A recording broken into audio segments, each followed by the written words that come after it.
35வது நாள்ல நம்ம பயணம் செஞ்சுட்டு இருக்கோம். சரி வாங்க, அதற்கு முன்பு இறை வார்த்தையை நான் படிக்கிறேன். லூக்கா 24வது அதிகாரம் 46வது இறை வார்த்தை.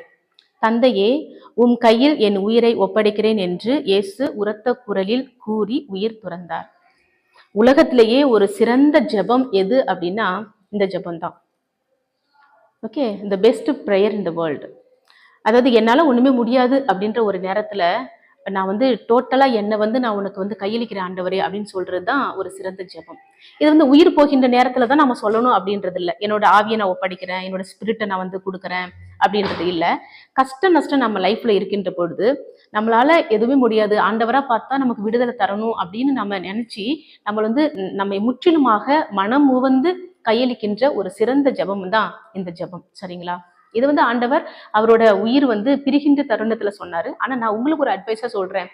காலையில எந்திரிச்ச உடனே, ஆண்டவரே எனது உயிரை நான் உங்க கையில ஒப்படைக்கின்றேன், இந்த நாளை உங்க கையில நான் ஒப்படைக்கின்றேன், என்னோட எல்லா வேலையும் நான் உங்களோட கையில ஒப்படைக்கின்றேன் அப்படின்னு சொல்லிட்டு நம்மளை முற்றிலுமாக நம்ம அர்ப்பணித்து விட்டு நமது வேலைகளை தொடங்கணும் அப்படின்னு வழக்கமா சொல்லுவாங்க. இன்றைக்கு சிலுவையை விரும்பி யாருமே சுமக்கிறது கிடையாது இல்லைங்களா? வேதனைகள் யாருக்குமே பிடிக்கிறது கிடையாது. இதை பற்றி நான் யோசிக்கும் பொழுது எனக்கு 2 பர்சனோட ஞாபகம் வருது. சின்னதா ஷேர் பண்றேன். ஃபாதர் சாலமோன், இயேசு சபையை சேர்ந்தவங்க, எங்களுக்கு ஆண்டு தியானம் கொடுக்க வந்தாங்க. அப்போ அவங்க தனிப்பட்ட வாழ்க்கையில அவங்களுக்கு நடந்த ஒரு விஷயத்த சொல்றாங்க. என்ன அப்படின்னா, ஃபாதரோட அந்த ஆர்டினேஷனுக்கு நிறைய பேர் உதவி செய்வாங்க இல்லைங்களா? வழக்கமா ஜப உதவி செய்வாங்க, கூட இருந்து மற்ற திருப்பலிகளை அரேஞ்ச் பண்றது, ஃபாதர்ஸுக்கு வரவங்க போறவங்களை கவனிக்கிறது, இப்படி நிறைய பேர் இருந்து செய்வாங்க ஒரு ஆர்டினேஷன் நடக்குது அப்படின்னாலே. அப்போ இவங்க வீட்டுக்கும் பக்கத்து வீட்டுல உள்ளவங்க ரொம்ப க்ளோஸ் ரிலேட்டிவ் பிளஸ் ஃப்ரெண்ட் அப்படின்னு வச்சுக்கோங்களேன். அந்த ஃபேமிலி ஃபாதரோட ஆர்டினேஷனுக்கு நிறைய உதவிகள் செஞ்சுருக்காங்க, நல்லா பொறுப்பெடுத்து நின்று கவனிச்சிருக்கிறாங்க. அப்போ ஃபாதருக்கு எல்லாம் முடிந்த பிறகு அவங்கள போயிட்டு தனியாக பர்சனலாக போயிட்டு அவங்கள போய் பார்க்கணும், அவங்களுக்கு நன்றி சொல்லணும் அப்படின்னு ஒரு ஆசையாக இருந்திருக்கு. அதனால ஃபாதர் வீட்டுக்கு போன அந்த நாளில் போயிட்டு அவங்கள பார்க்க போயிருக்கிறாங்க.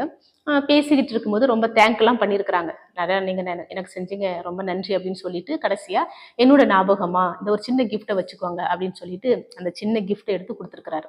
என்ன அப்படின்னா, ஃபாதர் அவருக்கு ரொம்ப பிடித்த, அவர்கிட்ட இருந்த ஒரு புதுசா அவர் வாங்கி வச்சிருந்த ஒரு சிலுவை. அவ்வளோ நேரம் சந்தோஷமா பேசிட்டு இருந்த அந்த குடும்பத்தோட முகமே மாறி போனதாம். அதை அவங்க வாங்கிக்கல. இல்லப்பா, எங்களுக்கு இருக்கிற கஷ்டமே போதும், எங்களுக்கு இருக்கிற சிலுவையே போதும், நீ வேற சிலுவை கொடுக்குறியா அப்படின்னு சொல்லிட்டு அப்படியே அவங்க அதை வாங்க மறுத்துட்டாங்க.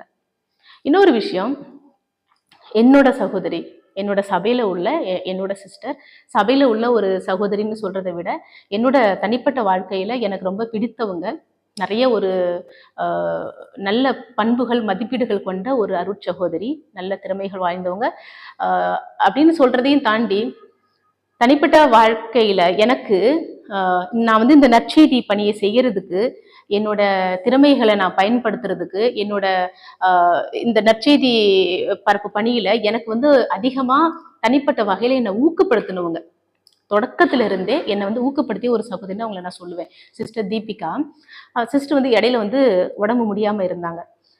ரொம்ப மனசு கஷ்டமா இருந்துச்சு. இந்த நல்லவங்களுக்கு போயிட்டு இப்படி உடம்பு சரியில்லாம ஆயிடுச்சுன்னு சொல்லிட்டு நான் மட்டும் இல்லை, என் சபையில இருந்தவங்க, அவங்களுக்கு தெரிந்தவங்க எல்லாருமே பல இடங்கள்ல தனி பிரேயர் வச்சு எல்லாரும் முட்டி போட்டு நிறைய பேர் வேண்டிக்கிட்டு இருக்காங்க. அதே மாதிரி நானுமே ரொம்ப மனசு நொந்து விரதம் இருந்து அவங்களுக்காக நான் கைவிரித்து முட்டி போட்டு ஜெபம் செய்த நாட்கள் உண்டு. எனக்கு ஒரே ஒரு ஆசை இருந்துச்சு. என்ன அப்படின்னா, சிஸ்டர் எனக்கு நிறைய செஞ்சிருக்கிறாங்க, அப்ப அவங்க இப்படி கஷ்டத்துல இருக்கிறாங்கல்ல, ஒரே ஒரு நாள் நான் அவங்க கூட இருக்கிறதுக்கு மட்டும் எனக்கு ஒரு சான்ஸ் கிடைக்கணும். அந்த ஒரு நாள்ல மேபி அவங்களுக்கு நான் ஒரு கிளாஸ் தண்ணி கொடுக்கறதுக்கு, இல்ல அவங்க துணியை துவைக்கிறதுக்கு, ஏதாவது ஒரு உதவி அவங்களுக்கு நான் செய்யணும். ஆண்டவரே எனக்கு ஒரே ஒரு சான்ஸ் கொடுங்க, நான் கல்கட்டா போறதுக்கு எனக்கு ஒரு வாய்ப்பு கிடைக்கணும் அப்படின்னு சொல்லிட்டு நான் ப்ரேயர் பண்றேன் மனசார. அதே போல ஒரு முறை நான் சிஸ்டர் நான் பார்க்க போறேன். நான் எவ்வளவு கஷ்டப்பட்டனோ, எவ்வளவு வேதனைப்பட்டனோ எல்லாமே புண்ணியமே இல்லாம போயிடுச்சு. என்னாச்சு தெரியுங்களா? எல்லாம் ஆப்போசிட்டா நடந்துச்சு.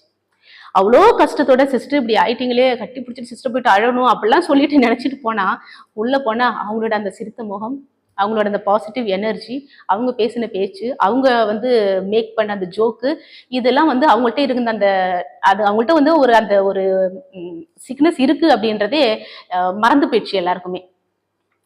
எனக்கு மட்டும் இல்ல, அவங்கள பார்க்க வந்து போகின்ற எல்லா சகோதரிகளும், அவங்களோட ஃப்ரெண்ட்ஸ், அவங்களோட சொந்தக்காரவங்க எல்லாரும் ஃபீல் பண்ண ஒரு விஷயம் என்ன அப்படின்னா, வருத்தத்தோட அவங்க ரூம்குள்ள, ஐயோ தீபிகா உனக்கு இப்படி ஆயிடுச்சு அப்படின்னு போனா, ஆனா அப்படியே எனர்ஜியோட பாசிட்டிவோட எல்லாருமே வெளில வந்தாங்க. அந்த ஒரு நேர்மறையான ஒரு வைப்ரேஷன், கடவுளுக்கு தன்னை முற்றிலுமாக அவங்க ஒப்பு கொடுத்தது.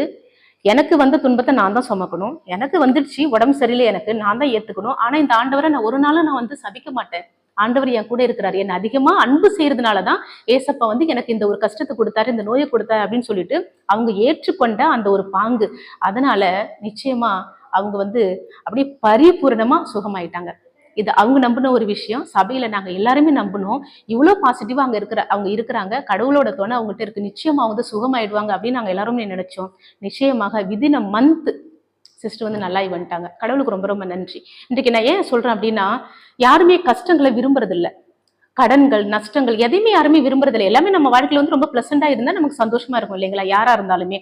இன்னைக்கு வந்து காதல் தோல்வினால இறந்து போகின்ற இளம் பெண்கள், ஆண்கள், ஹஸ்பண்ட் சரியில்லைன்னு இறந்து போகின்ற மனைவி சரியில்லைன்னு இறந்து போகின்ற கணவன், இல்ல அம்மா அப்பா சரியில்லைன்னு பிள்ளைங்க, இப்படி தோல்வி, இப்படி நிறைய விஷயங்களுக்காக எல்லாருமே இன்னைக்கு இறந்துகிட்டு இருக்கிறாங்க. இறக்குறது தான் ஒரு முடிவு அப்படின்னு நினைக்கிறாங்க. ஆனா நம்ம அந்த கஷ்ட நஷ்ட நேரத்துல எல்லாம், ஆண்டவரே என்னோட வாழ்க்கையை உங்க கையில நான் ஒப்படைக்கின்றேன், நீங்களே எடுத்துக்கோங்க, நீங்களே பார்த்துக்கோங்க அப்படின்ட்டு நம்ம வந்து ஒரு மனம் முவந்து நம்மளை கையளிக்கின்ற பொழுது நிச்சயமாக ஆண்டவர் இருப்பாரு, நம்மளை விடுவிப்பாரு. பயணம் தொடரட்டும்.